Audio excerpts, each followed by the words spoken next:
I'm Charlie Harp, and this is the Informonster Podcast. This episode is part one of our two-part series on Logica Health. With me here today, I have Shaun Shakib, Carol Macumber, Stan Huff, and Susan Matney. And what I'm going to do is I'm going to go around the room and ask you guys to introduce yourselves. You know, a lot of people know you guys, but this is an opportunity for those that don't to get to know you a little bit. And just tell us about what you do and how you got into this in the beginning, and anything else that you think might be interesting to people. So let's go ahead and start with Dr. Huff.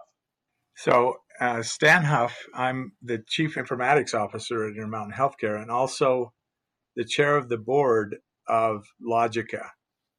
And, I got into informatics immediately after my clinical pathology residency. And my special interest has been in how you represent medical data and information in a coded and structured way so that you can execute computable algorithms against that information. And so I'm excited to be here today and visit about Logica and other things that are going on.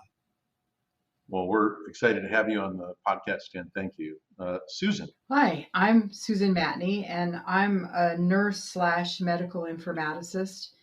And I have been a nurse informaticist for over 20 years. And I went to the nursing informatics program at the University of Utah because I liked computers. I didn't have any idea what I was getting myself into, really, but I was over the labor and delivery unit, and I developed a delivery log in FoxPro, clear back in the FoxPro days. And when I was the director of nursing in Moab, I keyed in all of the pharmacy drugs. I was over the pharmacy for the billing office to be able to have average wholesale price to average retail price. So I really liked computers, and that's why I went into informatics. And then I, right out of school, started working for Stan and learning terminology and modeling, and that's what I've been doing my whole career. I am the chair of the Nursing LOINC Subcommittee. I'm the past chair of the SNOMED Nursing Working Group. I'm the vocab facilitator for the Clinical Information Modeling Initiative at HL7, and I sit on the HL7 Terminology Authority with Carol. Everything terminology and information modeling is what I do. So I'm happy to be here and talk about it. Thank you, Susan. It sounds like you're a pretty busy lady. I am.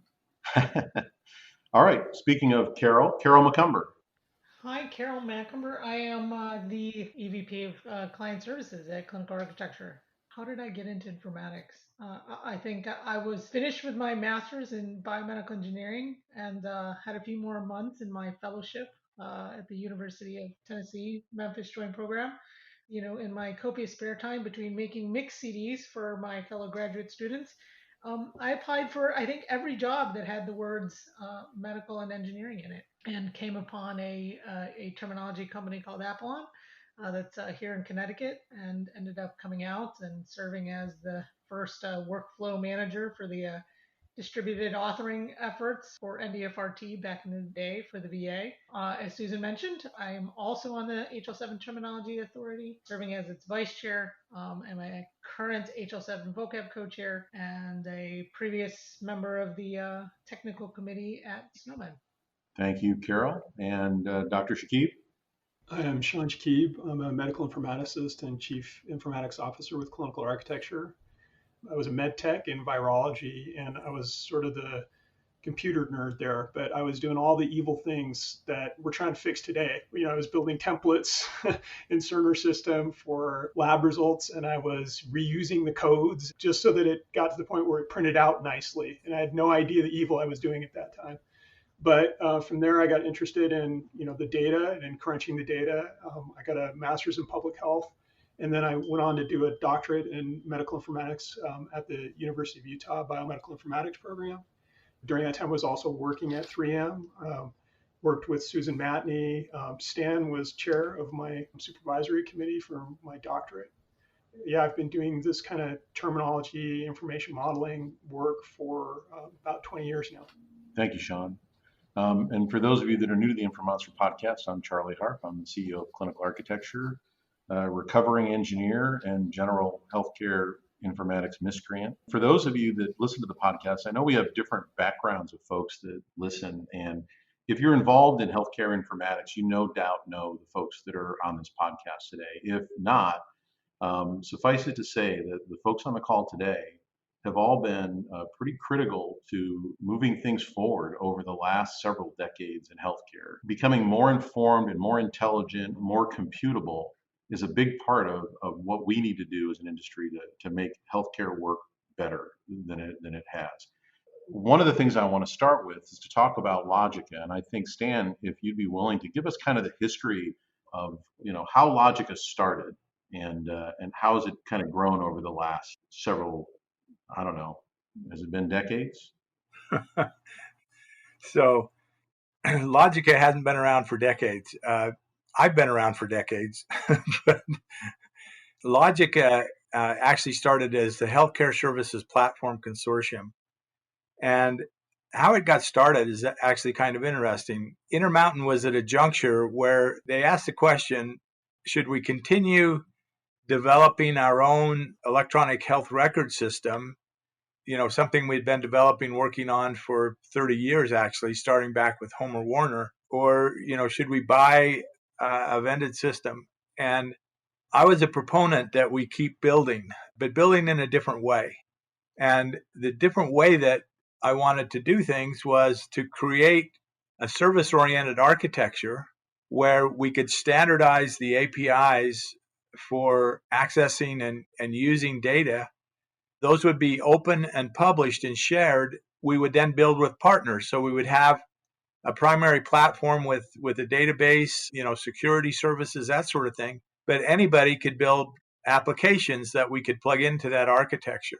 And at that time, we were talking with Harris and especially Oscar Diaz, who was at Harris. And we presented that proposition to leadership at Intermountain.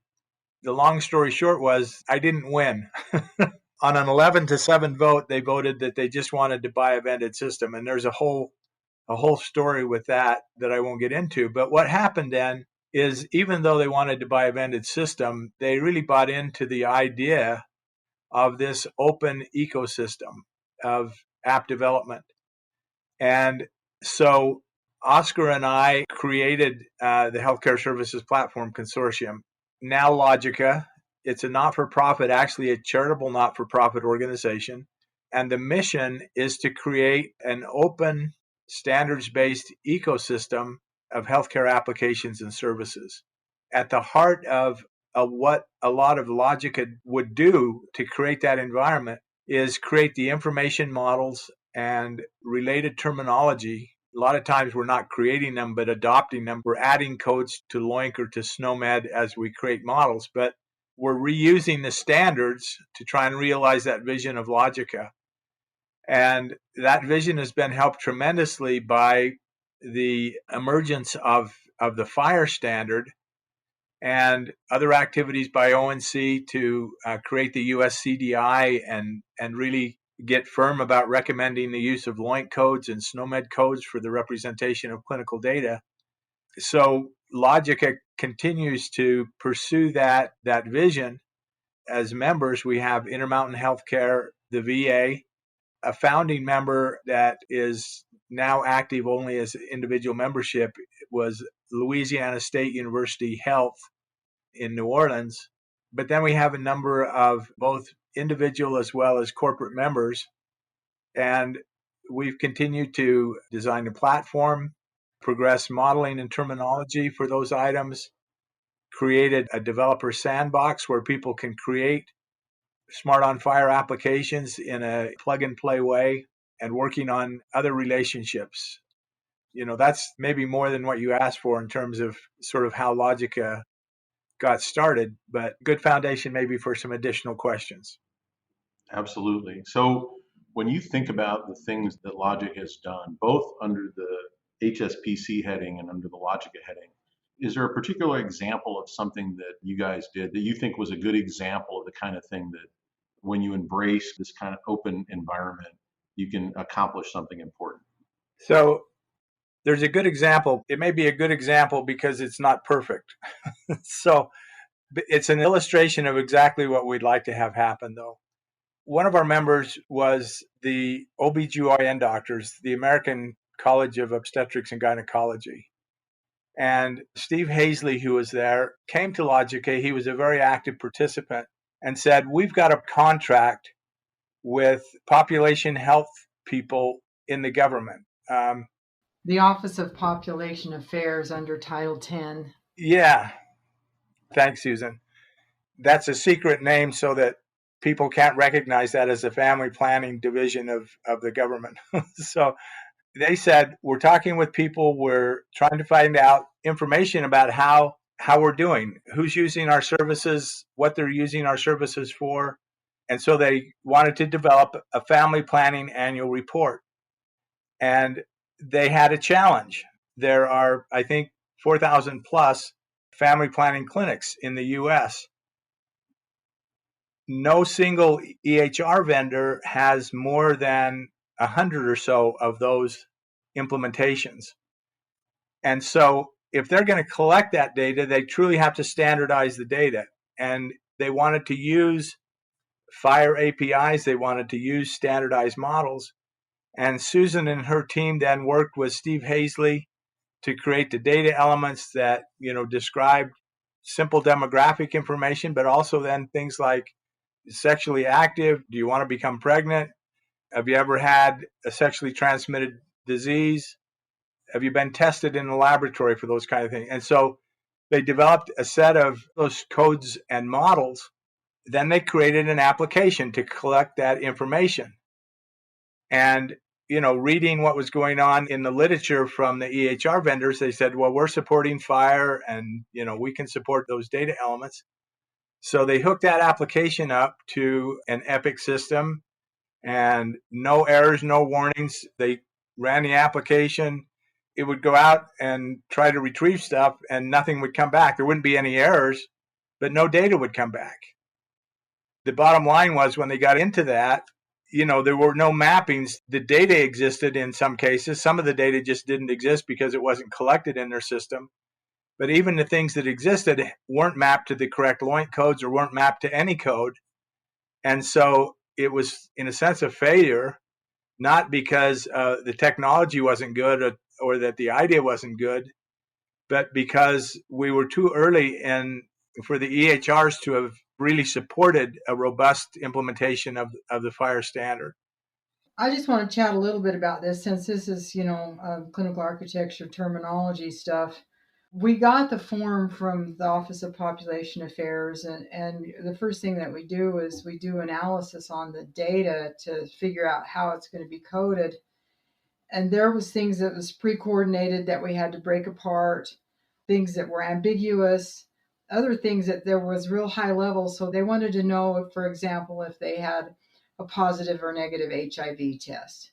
Well, if you go into LOINC, you've got more than 10 different types of tests that are HIV tests. And so we ended up making, all the models for all the HIV tests. Sometimes what you see on a form is not at all what you're going to end up with when you get it standardized and encoded for interoperability. But to just elaborate on what Stan said, they didn't even get race and ethnicity. Now, this has been about 4 years ago, but race and ethnicity didn't even retrieve out of the systems. I hope it would now because it's mandated. And then there's an article in JAMIA that describes this whole process. So I'll stop there. Go ahead, Stan. I think the point I wanted to make is that it really illustrates the kind of solution we're trying to make. The idea would be that instead of each of hundreds of EHR systems, especially, in the outpatient environment, there truly are hundreds of EHR systems that are in clinics and physicians' offices, etc. Instead of having every one of those organizations create a program for collecting the family planning data and then creating an interface to store that data into the EHR system, and then creating a report to pull the data out, etc. The vision and goal is that you could create one Smart on FHIR application, and if the vendors then supported the standards, both the data retrieval the fire standards as well as the SMART standard that allows those kind of programs to be embedded in an EHR. They could truly have one program for collecting the data, one program that would submit the data to a registry or to the family planning population database. And it would be one thing that they could all use. Literally, it would be, 1% of the cost and effort to create that application and use it across hundreds, and in this case, thousands of family planning clinics. That, if you will, is sort of an example of what we're talking about. I'll stop there again. I can talk more about the motivation about why we think that's so important and other things, but I'll stop there and see if there are other questions. No, I think, Stan, you make a great point. It's kind of a metaphor for the kind of thing we struggle with in healthcare all the time. Our nature and our history is very siloed, and we all kind of toil away in our silos and reinvent the wheel. The nice thing about what you guys have done and are doing with Logica, one of the nice things, is that when you look at other industries that kind of look at us funny sometimes and say, why are you guys making this so hard? Why is it so difficult in healthcare to interoperate and to do these things? It's a complex beast. It's highly critical. We have this data that lives in silos. It's a Herculean effort to try to shift from one EHR application or one platform to another when you're trying to keep the hospital running and doing all the things you need to do. But we're never going to make progress if people aren't doing the kind of things that Logica has been doing and that clinical architecture has been doing, which is why instead of everybody going off and trying to solve the problems themselves in their silo, we need to come together. We need to evolve and iterate on the problem. And we're not always going to be successful on the first go, but we're going to learn why we weren't successful on the first go so we can be more successful on the second go. And that's a lot easier problem to get at if you're not doing it by yourself, if you're doing it as part of a group of like-minded folks. So this is Susan, and I'll go into another example because what we really want to highlight is the importance of what we're doing. Having terminologies as words, and you need to put those words in sentences and in paragraphs, and that's the structures. We create the models that are the structures so that you can exchange books of information about your patients. And there's an initiative going across the United States to standardize nursing documentation. They've pulled 8 million instances from 6 institutions to run analytics to find out what documentation is being created. And then they come up with what they call a knowledge model that has the interventions and the assessments and outcomes. That comes to terminology and modeling group and then to Logica. And we have been creating information models. We've taken to ballot the skin and wound assessment. And so if you have a patient, this is where I'm going to talk about the importance. If you have a patient that's admitted from a nursing home that has, a pressure injury that comes into the hospital, you want to know the size, you want to know what it looks like, you want to know what does a wound bed look like? Is there tunneling? Where's the direction that the tunnel goes? What's the body location? We structured all of that in one model so that you can assess a wound. And so then if they go to the step down unit and then they go back to the nursing home and they go home to home health, there's a tissue analytics app that has adopted this model now that takes a picture actually of the wound and can calculate all the dimensions and everything, and has fire enabled their app using our fire profiles. This allows you not only to track and trend for one patient, but then you've got data that you can run analytics against and start looking at the evidence and seeing what makes a difference, because it's all structured the same way no matter what setting they were in. That's a great point, Susan. It's the canonical, the semantic, having all that information aligned so that we can reason over it. A great example of that is what's going on with COVID-19 right now and our ability to wrap our heads around that. Carol Macumber, you had a question. Yeah, I'd love to kind of hear your perspective on, how Logica kind of breaks down those silos, right? There's a huge part of it is, getting community buy-in, because we can build these models and we can create standard terminology, but if people don't pick them up and use them and tell their friends to use them, the impact is dampened, right? So how do you balance, striving for that community buy-in and contribution with, remaining nimble and responsive? As a lot of people might say, oh, but the standards process it's monolithic, it takes forever. So I'd love to kind of hear, your kind of approach to that in Logica, is ability to kind of lead from that perspective. Because I think, looking at the COVID-19 Fire IG that you guys have worked on is a great example of how it's possible, right? I mean, sure, there are still things you want to do with that, and it's a piece of work that's in progress. But I think you've shown, that it's possible. Yeah. So that's a challenging question, and you thought about it a lot. I mean, Logica, first of all, is we want to make the barriers to implementation as low as we possibly can. And so the models and terminology that we make are open and free for everyone to use. And we want that to be the case forever, because if it's something that people have to pay for, or they have to be a member of something in order to access it, or, it just creates barriers to being used. And the goal is that it takes work to create it, but once it's created, you want people to be able to access it and use it and create useful capabilities. And so Logica is, number one, makes our models and the terminology that are created as value sets and bindings for those models, are completely open for people to use. And so that's one thing. But the next thing is that the standard bodies don't control implementation. In the end, you have to talk to providers or anybody that has a patient care system. It doesn't matter whether it's providers like Intermountain Healthcare, or it could be, it could be a public health office, or it could be an insurance company. It could be anybody, but they're the ones who can determine whether they want to use the software or not.